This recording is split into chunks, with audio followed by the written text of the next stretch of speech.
Hi guys, this is Amir from MMOs.com doing a quick weekly news recap of all major MMO news and announcements of the week ending July 30th, 2018. This is episode number 158 of the recap, and the first bit of news this week comes from Pearl Abyss regarding Black Desert Online, and the news is that the game is getting a remastered version and will be revealed on August 11th for the first time. While details aren't available just yet, we do know that the remastered version will feature upgraded graphics and music. Black Desert Online already has gorgeous graphics, so this might seem a bit unnecessary, but I am glad that they're continuing to polish up the game. There's no release date for the remastered version just yet. All we know is that it's going to be revealed on August 11th. So I'm kind of hyped to see what it ends up looking like. Black Desert is still one of the most popular MMORPGs on Steam as well, averaging over 14,500 players online at once on Steam alone, with many more players off Steam of course. But yeah, remastered version, we'll see what it's all about on August 11th.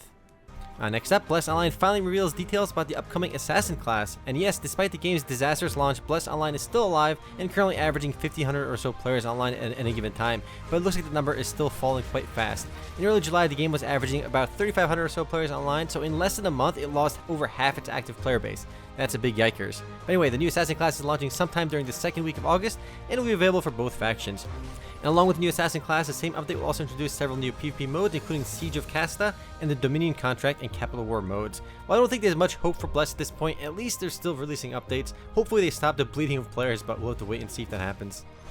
Up next, Rise of Icarus rolled out their latest update, titled Dawn of the Magician, which, as you probably guessed, introduced the new Magician class in Nexon's fantasy flying MMORPG. To celebrate the launch of the new class, there's a bunch of in-game events going on, most importantly of which is a leveling event for magicians. Another event is to kill 100 magicians in PvP, or to be killed 100 times by magicians, which in my opinion is a whole lot easier.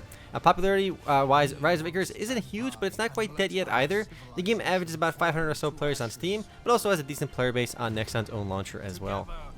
Next up, we have an update for Star Trek Online, which is launching its Age of Discovery update in the fall. Age of Discovery allows players to create Federation captains from the Discovery era and introduces a brand new starting experience, along with 2 new episodes and a new task force operation. Star Trek Online, along with Neverwinter, have both been really successful for a perfect world. In fact, they're only 2 really successful games in the West, and they're both doing really well. Star Trek Online averages a little over 1,500 players online at a given time on Steam alone, which is pretty solid.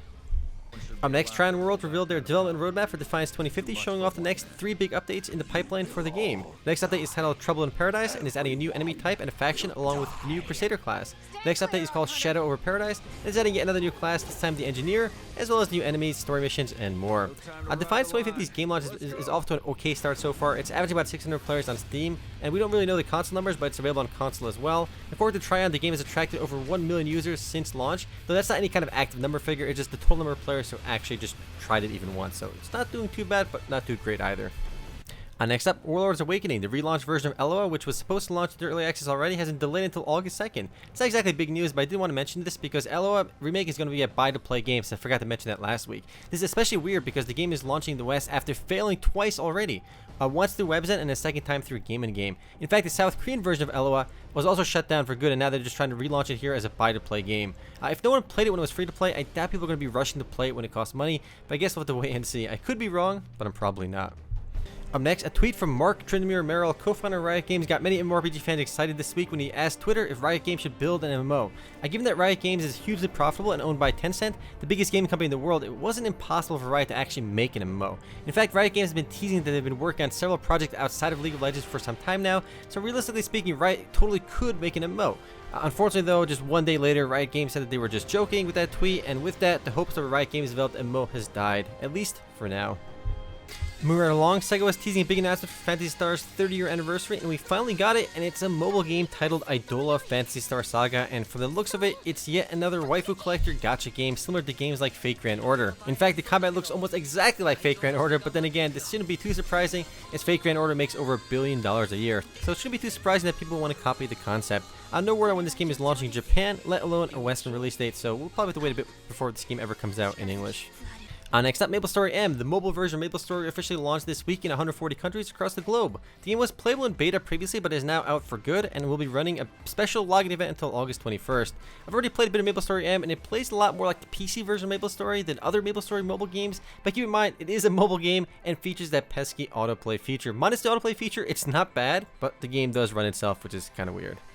The last bit of mobile news comes from Lords Mobile. They released their annual report earlier this year, and in it they revealed that Lords Mobile makes a whopping $50 million a month, and that figure is growing. $50 million a month for a pay-to-win Duker mobile strategy game is absolutely nuts. To put that number into context, RuneScape makes about $98 million per year, while every Square Enix MMO combined, which is Final Fantasy XIV, Final Fantasy XI, and Dragon Quest X, make $280 million a year. So Lords Mobile makes 6 times as much money as RuneScape, and twice as much money as every Square Enix PC MMO combined. That's just a big wow. I mean, I had no idea Lords Mobile was really this big until just this week, which is pretty crazy.